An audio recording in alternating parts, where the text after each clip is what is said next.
Hi, I'm David Levithan. I'm a publisher and editorial director here, and welcome to the middle grade portion of our program. And who better to start it with than a goddess of middle grade, Ann M. Martin. You know Ann, of course, from her series like The Babysitter's Club and Main Street, as well as her Newbery Honor book, A Corner in the Universe.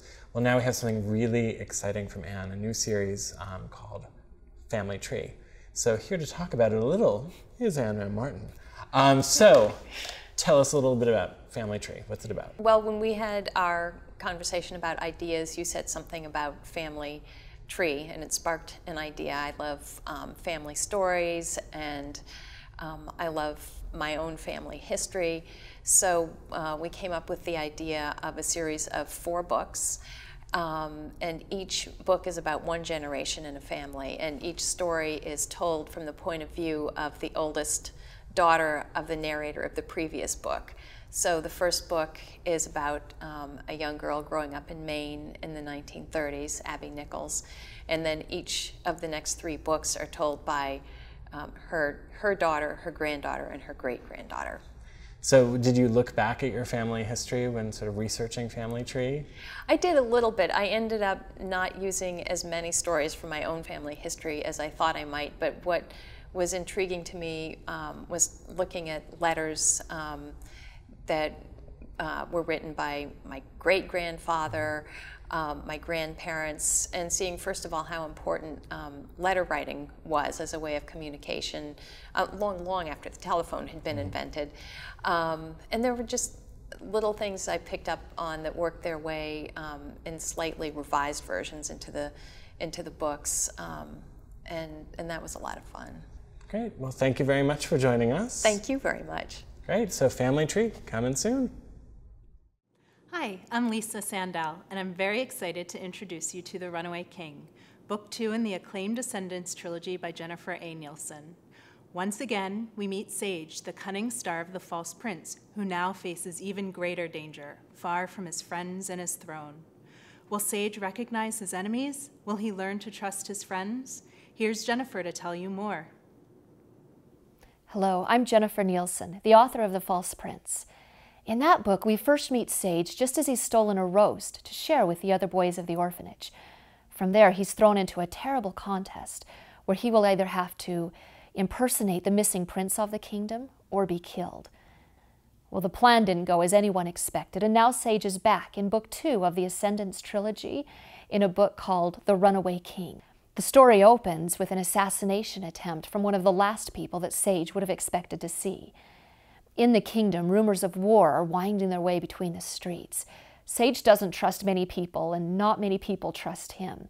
And the one person who should be his greatest ally, the princess, seems to hate him. Sage's only hope to save the kingdom may be to run, but the price of abandoning his identity may cost him his life. I want to thank those of you who have read and shared The False Prince with your younger readers. I hope that you will enjoy The Runaway King just as much. For the last 16 years, Dear America has been weaving together the history of America through the hearts and voices of young women and girls from all different backgrounds, time periods, and circumstances. The very best authors in children's literature have given us these beautiful stories, and now I'm thrilled to introduce you to 2 more wonderful additions to the Dear America Library. Down the Rabbit Hole by Newbery Honor author Susan Campbell Bartoletti, and A City Tossed and Broken by National Book Award winner Judy Blundell.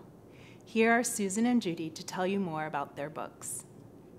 Hi, my name is Susan Campbell Bartoletti, and I'm going to be talking to you about a novel I wrote, Down the Rabbit Hole, a book for the Dear America series.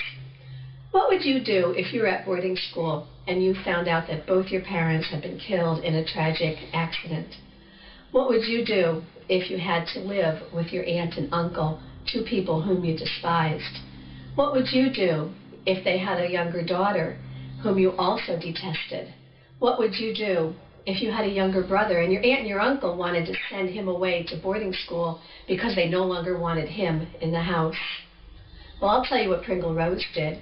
Pringle Rose ran away, and she took her brother Gideon with her. They boarded a train in Scranton, Pennsylvania, in the year 1871, and they arrived in Chicago just a month before a terrible fire broke out, a fire called The Great Fire. I am a huge fan of the Dear America series, and I was completely honored to be asked to write for it. These books have been a part of my life and my daughter's life for years. We go to the library every week, and every week we'd have at least a couple of these in our stack. It probably won't surprise you to know that as a writer of historical fiction, I am a total history geek. What I love is to learn about the ordinary details of life in another time and then plunge my characters into extraordinary circumstances. When I thought about a devastating earthquake and a consuming, ravenous firestorm, the first thought that floated into my head was, what a marvelous way to start over. What if you wanted to escape your life and this disaster gave you that opportunity? Minnie Bonner is a maid who arrives in San Francisco the day before the quake. So after it, the only people who know who she is are dead. Because of a case of mistaken identity, she's given the chance to take over the life of the rich and pampered girl that she worked for. It's the only way she sees to save her family from an unscrupulous criminal. But she's playing a very dangerous game.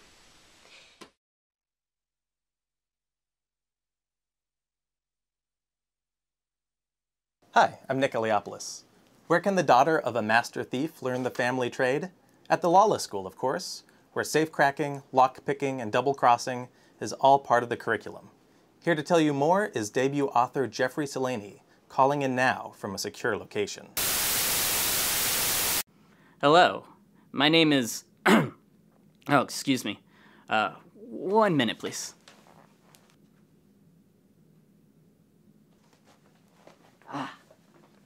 There, that's better. Hello, my name is Jeffrey Selaney, and I'm speaking to you from a secure location today to discuss Lawless, the first book in my debut trilogy from Scholastic Press. Lawless follows the adventures of M. Friedman, a 12-year-old girl chosen to attend the Lawless School, a mysterious institution that promises the right kind of education for kids on the wrong side of the law. The idea for Lawless came from my obsession with two famous fictional characters, Oliver Twist and James Bond. I've included real-life criminal history as well, like the Takeaway Rembrandt, which is the most frequently stolen painting in the world. Finally, I took inspiration from urban legends of secret schools that train thieves, making Lawless a balance of fact, fiction, rumor, and mayhem. M's journey into the criminal underworld is filled with twists and turns, heists, escapes, reveals, and reversals that will leave readers with one question. Is there truly honor among thieves? Read Lawless to find out. I'm Adam Rao, Associate Editor for Scholastic's graphics imprint, publisher of the international best-selling and Eisner Award-winning Bone series by Jeff Smith, as well as the New York Times best-selling and Eisner Award-winning Smile by Raina Telgemeier. It's my pleasure to introduce Chris Grind's hilarious debut book for graphics, Chicken Hair. But what's a chicken hair, you ask? Well, it's a cross between a chicken and a rabbit, of course, and that makes him the rarest animal around.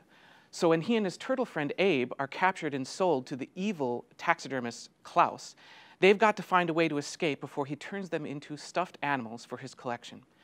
Chicken Hair, half chicken, half rabbit, 100% hero. Doug TenNapel, author of the books Ghostopolis and Bad Island, both featured in ALA Best Of lists, and Cardboard, which School Library Journal in its starred review called highly entertaining, returns with Tommysaurus Rex, a humorous and heartfelt tale about a boy and his dinosaur. When Eli goes to his grandpa's farm after the death of his beloved dog, he discovers a new pet, a friendly Tyrannosaurus Rex. But as news of the dinosaur quickly spreads, Randy, the mean kid down the street, makes life miserable for Eli, with devastating consequences.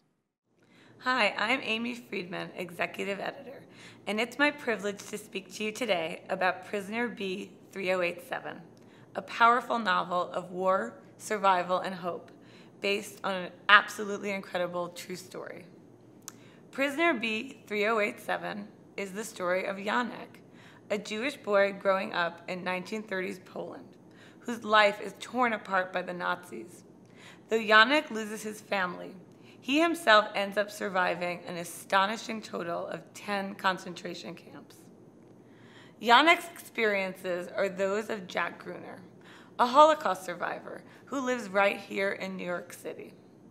Acclaimed author Alan Gratz worked closely with Jack and Jack's wife Ruth, herself a Holocaust survivor, to craft Jack's account into a gripping, unputdownable novel that will appeal to readers of The Diary of Anne Frank and even The Book Thief. Today we are lucky to have Jack and Ruth Gruner here with us to speak a little bit about sharing Jack's story with the world. Welcome, Jack and Ruth. Thank you. So, I was wondering, how does it feel to share this story, this very personal story, with the larger world? It feels okay. Right. It is so important for children, especially young people, to have their lives improved by being kind to one another, not to hate, for no reason at all. This is when we speak to people, especially young people, we explain to them that we're all God's children, regardless of religion, skin color, nationality, and so on. So Ruth and Jack brought some very personal pictures today from Jack's childhood that managed to survive the war. Ruth, can you talk a little bit about this picture of Jack as a 13-year-old boy, which is what he is at the start of the book? So Jack is, where is Jack in the photo? And Jack is the blonde guy at the end, wearing his armband, standing next to a friend by the name of Fred, who survived the war, and I met him and he attended our wedding. I assume that the other guy did not survive. The title of the book, Prisoner B3087, actually refers to the tattoo number that Jack received on his arm when he was a prisoner in the camps. The book is really about identity, about the fact that although Jack was stamped with this number, he never forgot his name or who he really was. Ruth and Jack, thank you so much for being here today and speaking with us. And I can't wait to share this incredible story with all of you.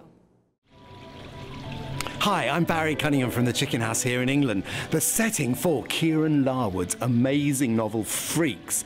This novel was the winner of the Times Chicken House competition last year and is a marvellous first novel. It's a tour de force, a story of the most amazing group of outcast children. They are the attractions for Victorian travelling freak shows, and they get together to form the most stunning and original crime-fighting team ever as they ply their new trade in old London. This edition comes with a wonderfully interesting historical note about Victorian travelling circuses, as well as illustrations by the author. It's a most magnificent and moving tour de force, really, and I think shows us that children of all abilities and all disabilities can really and truly be heroes in their own right.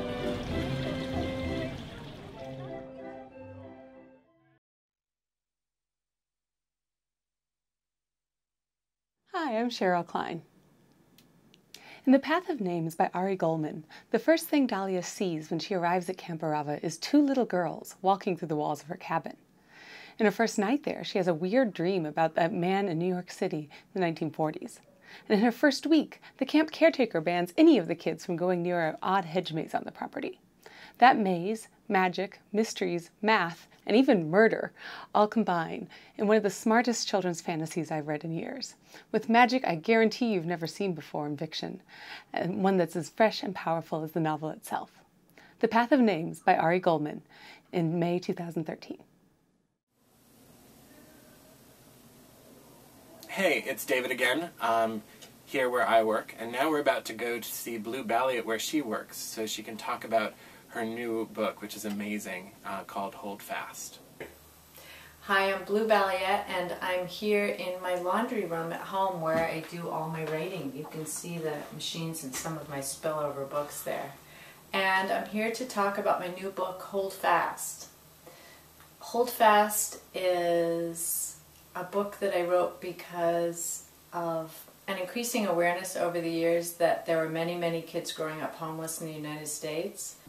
So Hold Fast is a story set in one of the poorer neighborhoods on the south side of Chicago, and among the ingredients are a Langston Hughes book on rhythms. I have it right here. Very old book.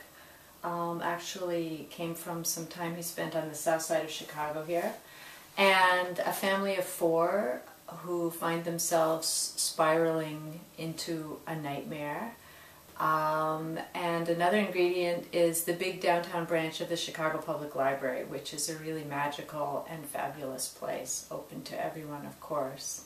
And the 4th ingredient is the 2003 Antwerp diamond heist, which is the biggest diamond heist in history and one from which no stones have been recovered. So this is a book with a disparate collection of elements in it, and a book that I hope will make a difference. And I can't wait to see it come out and to see what you think about it. Sometimes you love a book so much that you don't want it to end. That's what happened with Phoebe Stone's The Romeo and Juliet Code. We got a flood of letters from fans asking for more, please. I'm Rachel Griffiths, Phoebe's editor, and I'm delighted to tell you that we now have Romeo Blue. Introducing Phoebe Stone. Hi everybody, my name is Phoebe Stone, and I would like to introduce you to my new book, Romeo Blue. Flissy B. Bathburn is back again, and this time she and Derek are walking up the rainy coast of Maine as the book opens, towards a Mr. Fitzwilliam's house. He invites them into his atrium full of butterflies, which he's raised himself, but he keeps asking Flissy all these questions about her mother. It makes her nervous as the butterflies flutter around her, knowing her mother is a spy working in France during World War II, and knowing that her mother's code name is Butterfly. I think it's interesting to notice and think about the different metaphors and ideas that I've used in my work as a writer and an artist throughout the years. And one of the metaphors I think I often use is butterflies. And here's something I did a few years ago on a bowl I made a few years ago, which is a monarch butterfly. Romeo Blue is a book about love and war and families and fathers. And in a way, I think it's the book that I have always wanted to write. The 39 Clues exploded into the world 5 years ago, and the kid response has been staggering. We have 15 million copies of the books in print, and more than 2 million kids registered on the 39 Clues website.